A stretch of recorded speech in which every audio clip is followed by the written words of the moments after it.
भारत के इतिहास की गहराइयों में ना जाने कितनी ही कहानियां दबी हुई हैं जो बस खोजे जाने का इंतजार कर रही हैं। तो आज हम सेंट्रल इंडिया के एक ऐसे ही भूले हुए चैप्टर को खोलने जा रहे हैं।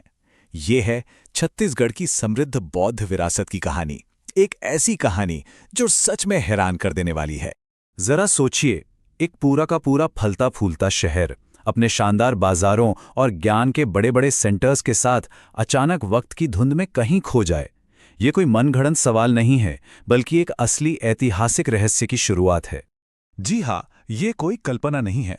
छत्तीसगढ़ के घने जंगलों के बीच एक पूरा प्राचीन महानगर सदियों तक गुमनामी में रहा, जब तक कि हाल ही में उसे फिर से खोज नहीं लिया गया। और इस खोए हुए शहर का नाम था सिरपुर। तो चलिए हमारे साथ समय में पीछे चलते हैं और सिरपुर की उस भव्यता को जानते हैं। देखिए, ये सिर्फ एक शहर नहीं था, बल्कि महानदी के किनारे बसे शक्तिशाली दक्षिण कोसल साम्राज्य की धड़कती हुई राजधानी थी। कला, संस्कृति और ज्ञान का एक बड़ा केंद्र। जब 21वीं सदी में पुरातत्वविदों ने यहाँ खुदाई शुरू की, तो शायद वो इस बात के लिए तैयार नहीं थे कि उन्हें क्या मिलने वाला है। उन्हें 1, 10 या 20 नहीं, बल्कि 184 से भी ज्यादा विशाल टीले मिले। सोचिए जरा, हर एक टीला अपने नीचे एक इमारत, एक कहानी, एक रहस्य दबाए हुए था। और इन टीलों के नीचे जो मिला वो तो कमाल का था। 22 शिव मंदिर, 12 बौद्ध विहार, 5 विष्णु मंदिर और 3 जैन विहार, सब एक ही जगह पर शांति से एक साथ मौजूद। ये उस दौर के धार्मिक सद्भाव का एक अविश्वसनीय सबूत है। और बात सिर्फ मंदिरों तक ही नहीं रुकी, उन्हें एक अंडरग्राउंड मार्केट और एडवांस्ड बाथ हाउस भी मिले, जो एक बहुत ही विकसित शहरी समाज की तरफ इशारा करते हैं। सिरपुर का गोल्डन पीरियड पांडुवंशी राजवंश के दौरान आया, और खास तौर पे राजा महाशिवगुप्त बालार्जन के समय में। 595 से 655 ईस्वी तक उनका शासनकाल छत्तीसगढ़ के इतिहास का सुनहरा दौर माना जाता है, जब ये शहर अपनी कला और ज्ञान के शिखर पर था। देखिए, आर्कियोलॉजी सिर्फ पत्थर और मिट्टी की कहानी नहीं होती। कभी कभी हमें अतीत से एक आवाज भी सुनाई देती है, एक ऐसे चश्मदीद गवाह की जो इन खंडरों में दोबारा जान फूंक देती है। और ये आवाज है मशहूर चीनी बौद्ध भिक्षु हुवेनसांग की, जो 639 ईस्वी में ज्ञान की तलाश में हजारों मील चलकर भारत आए थे। जब वे सिरपुर पहुंचे तो उन्होंने जो देखा उससे वे दंग रह गए। उन्होंने एक ऐसे राजा के बारे में लिखा जो बौद्ध धर्म का अनुयायी था, और एक ऐसे राज्य के बारे में जहां 10,000 भिक्षु एक साथ रहकर पढ़ाई करते थे। यह उस समय के बौद्ध धर्म के प्रभाव की एक जीती जागती तस्वीर है। वेनसांग ने 100 संघाराम या विहार का जिक्र किया था। अच्छा, ये सिर्फ साधारण मठ नहीं थे, ये उस जमाने के बड़े बड़े लर्निंग सेंटर्स थे, जहां भिक्षु रहते थे, पढ़ते थे और वाद विवाद करते थे। मतलब एक ही शहर में 100 विश्वविद्यालयों की कल्पना कीजिए।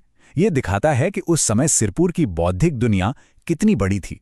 लेकिन सिरपुर की कहानी सिर्फ एक शहर तक सीमित नहीं है, बल्कि ये एक बहुत बड़े नेटवर्क का सेंटर था। एक ऐसे संपन्न बौद्ध इलाके की राजधानी जिसका असर दूर दूर तक महसूस किया जाता था।